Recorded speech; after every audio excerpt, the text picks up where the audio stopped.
ಪಾಪ ನಮ್ಮ ಪಕ್ಷದಲ್ಲೇ ತಿಂದು ಉಂಡು ಬೆಳೆದು ಟಿಕೆಟ್ ತಗೊಂಡು ಮಂತ್ರಿವರೆಗೂ ಹೋಗಿ, ಶಾಸಕ ಅಲ್ಲ ಮಂತ್ರಿವರೆಗೂ ಹೋಗಿ ಪಾಪ ಹೇಳಿಕೆ ಕೊಡ್ತಾರೆ. ಮಂಡ್ಯ ಜಿಲ್ಲೆಯ ಯುವ ಸಮುದಾಯ ಬೆಳಿಬೇಕು ಅಂದ್ರೆ ಜನತಾದಳ ಪಕ್ಷ ಮಂಡ್ಯ ಜಿಲ್ಲೆಯಿಂದ ಹೊರಗಾಕಬೇಕಂತೆ. ಜನತಾದಳ ಪಕ್ಷವನ್ನ ರಾಜಕೀಯವಾಗಿ ಮುಗಿಸ್ಬೇಕಂತೆ.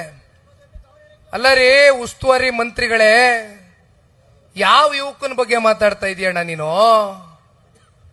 ಯಾವ ಯುವಕರ ಬಗ್ಗೆ ಮಾತಾಡ್ತಾ ಇದ್ದೀರಿ? ಪಾಪ ನಿಂತರ ಒಂದು ಕೋಟೆ ಕಟ್ಕೊಂಡು ಕುಮಾರಣ್ಣ ಅವರು ಯಾವತ್ತೂ ಕೂಡ 2019ರಲ್ಲಿ ಮನ್ಸು ಮಾಡಿದ್ರೆ ಒಳಗಡೆ ಅಡ್ಜಸ್ಟ್ಮೆಂಟ್ ಮಾಡ್ಕೊಂಡು ರಾಜಕಾರಣ ಮಾಡ್ಕೊಂಡು ಗೆದ್ದು ಬರ್ಬೋದಾಗಿತ್ತು. ಇದೇ ನಿಖಿಲ್ ಕುಮಾರಸ್ವಾಮಿ, ಮಿಸ್ಟರ್ ಚೆಲುವರಾಯಸ್ವಾಮಿ, ನಾವ್ಯಾವತ್ತೂ ಕೂಡ ನಮ್ಮ ಜೀವಮಾನದಲ್ಲಿ ಅಡ್ಜಸ್ಟ್ಮೆಂಟ್ ರಾಜಕಾರಣಕ್ಕೆ ತಲೆ ಕೊಟ್ಟಂತವ್ರಲ್ಲ. ಪಾಪ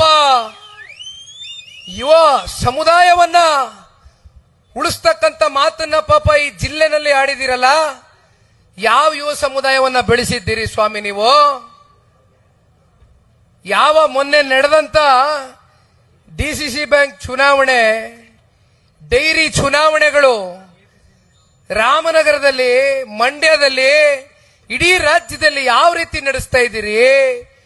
ಅಧಿಕಾರಿಗಳನ್ನ ನಿಮ್ಮ ಕಪಿಮುಷ್ಟಿನಲ್ಲಿ ಇಟ್ಕೊಂಡು ನಿಮ್ಮ ಮನೆ ಚಾಕ್ರಿ ಕೆಲ್ಸಕ್ಕೆ ಇಟ್ಕೊಂಡಿದ್ದೀರೇನ್ರಿ ಅಧಿಕಾರಿಗಳನ್ನ? ಮಿಸ್ಟರ್ ಚೆಲುವರಾಯಸ್ವಾಮಿ, ಇವತ್ತೇನ್ ನೀವು ನಮಗೆ ಪಾಪ ತೋರಿಸ್ಕೊಟ್ಟಿದ್ದೀರಲ್ಲ ಧಮ್ಕಿಗಳು ಹಾಕೋದು.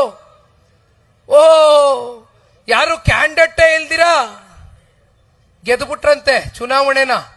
ಕ್ಯಾಂಡಿಡೇಟ್ಗಳು ಯಾರು ಅರ್ಜಿ ಹಾಕಕ್ಕಿರ್ಲಿಲ್ವಂತೆ ಜನತಾದಳದಲ್ಲಿ.